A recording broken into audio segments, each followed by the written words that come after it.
हम इस वास्तविकता को स्वीकार नहीं करते। एक अवास्तविकता है, उसको स्वीकार किए बैठे हैं। पर वास्तविकता तो यही है, श्री मलुकदास जी महाराज कह रहे हैं क्या? भाई नाही बंधु नाही कुटुंब कबीलो नाही, भाई नाही बंधु नाही कुटुंब कबीलो नाही, भाई नाही बंधु नाही कुटुंब कबीलो नाही, भाई नाही कोई अपना नहीं है। ऐसो कोई मित्र नाही, ऐसो कोई मित्र नाही, ऐसो कोई मित्र नाही, ऐसो कोई मित्र नाही, दासो कछु लीजिए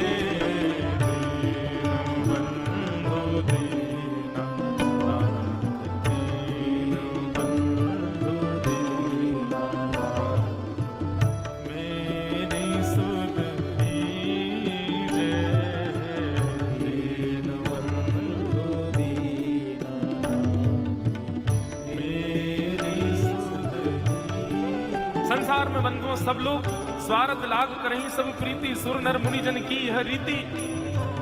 सबकी एक ही रीति है, सब आपसे स्वार्थ से जुड़े हुए हैं। क्षमा कीजिएगा मैं कुछ अटपटा बोल दूं तो, पर आप सब लोग प्रणाम करते हैं, आप सब लोग हाथ जोड़ते हैं, सब लोग वंदन करते हैं, अच्छा है। लेकिन कल को केवल कोई व्यक्ति इतना भर कह दे, महाराज जी अपने कक्ष में पीते हुए पकड़े गए और चाय कहना भूल जाए, महाराज जी अपने कक्ष में पीते हुए पकड़े गए, चाय कहना भूल जाए, करोगे प्रणाम? कैसा संसार है? इसलिए हम तो भैया पहले से ही अपने आप को निश्चित करके रखते हैं, कोई कितनों लंबी दंडवत कर ले, अपने अस्तित्व को समझो। आपकी एक चूक या आपने चूक नहीं भी करी, किसी ने आपके बारे में कुछ कह भी दिया ना, तो सामने वाले के चित्त में आपके प्रति अविश्वास, कुविश्वास ये 2 क्षण में जन्म लेगा। ऐसा संसार है। मैं आपको क्या दोष दे रहा हूं? मैं खुद भी, मेरे सामने भी अगर किसी के प्रति कह दिया जाए तो मेरे चित्त में भी ये भावना आ जाएगी। परंतु बंधुओं, आध्यात्मिक स्थिति जीवन में आती है तो आप कान के कच्चे नहीं रहते। फिर ये बात आप सही नोट कर लीजिएगा।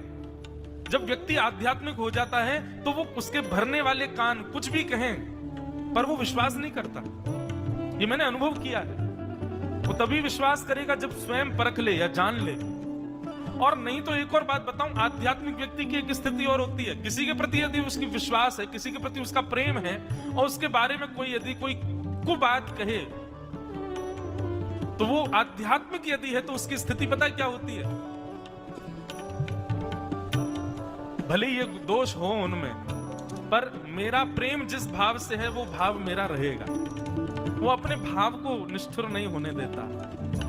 और निश्चित ही ये भाव उसके प्रति करवाने वाले भी ठाकुर जी ही हैं चित्त में, क्योंकि ठाकुर जी ही एकमात्र ऐसे हैं जो सबको स्वीकार करते हैं। नहीं तो संसार में तो एक बात कह दी जाए तो सब लोग आपकी निंदा करने लगते हैं। कोई अपना नहीं है यहाँ पर।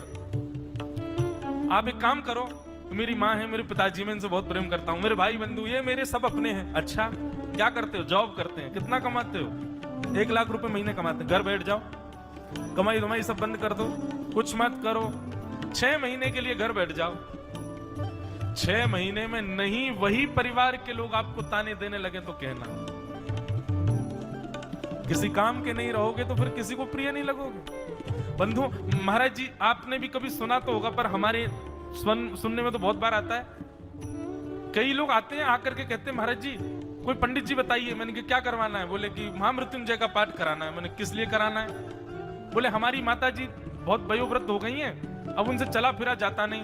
हमने सुना है कि महामृत्युंजय का पाठ कराने से या तो व्यक्ति ठीक हो जाता है और या फिर भगवत धाम को भी प्रस्थान कर जाता है। मैंने कहा आपकी स्थिति क्या है ये बताओ। अब महाराज जी इतना कष्ट पा रही हैं बेचारी, कहां तक सेवा करें, ठीक भी हो जाएंगी तो भी कष्ट में ही रहेंगी। हम तो चाह रहे हैं भगवान कृपा करें वो सुखी सुखी चली जाएं। कैसे सोच सकता है कोई? ऐसे लोग भी हैं संसार में। इसलिए भाई ना